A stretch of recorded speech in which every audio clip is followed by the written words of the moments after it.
ते श्वेतवर्णीय नाहीत आणि त्यांचे वडील सुद्धा अमेरिकन नव्हते. 5 वर्षांपूर्वी ते सिनेटरही नव्हते. ओबामांचं बालपण मागासलेल्या भागात गेलं. अशी पार्श्वभूमी असताना ते अमेरिकेच्या अध्यक्षपदाच्या उमेदवारीपर्यंत धडक मारतील यावर कुणाचाही विश्वास बसणं कठीण होतं.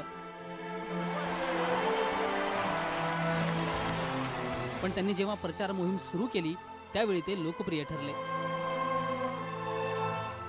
आम्ही माघार घेऊ शकत नाही. अनुभवी आणि मोठ्या लोकांनी काळजी घ्यायला हवी. हवाईमध्ये 1961 साली ओबामा यांचा जन्म झाला.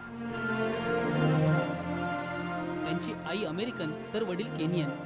ओबामा 2 वर्षाचे असतानाच त्यांच्या आई वडिलांनी डिवोर्स घेतला. त्यानंतर वडील केनियाला परतले.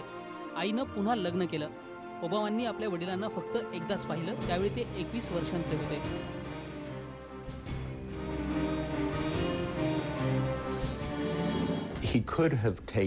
त्यांना सोपा मार्ग सहज निवडता आला, पण त्यांनी तसं केलं नाही, कारण त्यांचा लोकशाहीवर विश्वास नाही. 1985 मध्ये कोलंबिया विद्यापीठातून पदवी मिळवल्यानंतर ते सार्वजनिक कार्यात उतरले. शिकागोमधल्या कृष्णवर्णीयांच्या हक्कांसाठी आणि विकासासाठी त्यांनी कार्य केलं. ओबामा यांनी 1996 मध्ये पहिल्यांदा राजकारणात प्रवेश केला.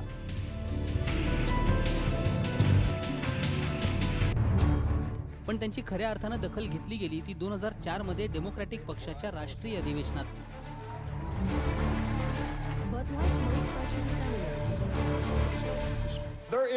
अमेरिका लिबरल किंवा कन्झर्वेटिव्ह नाही, ती फक्त युनायटेड स्टेट ऑफ अमेरिका आहे.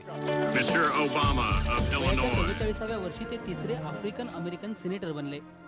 आशा आणि परिवर्तनाचा नारा देत त्यांनी तरुण मतदारांना आकर्षित केलं. येस वी कॅन म्हणत ओबामांनी पहिल्यांदा अध्यक्षपद स्वीकारलं आणि आता सलग दुसऱ्यांदा अमेरिकेच्या अध्यक्षपदी निवडून येत ओबामांनी पुन्हा एकदा इतिहास निर्माण केला आहे. Bureau report, IBN Lokmat.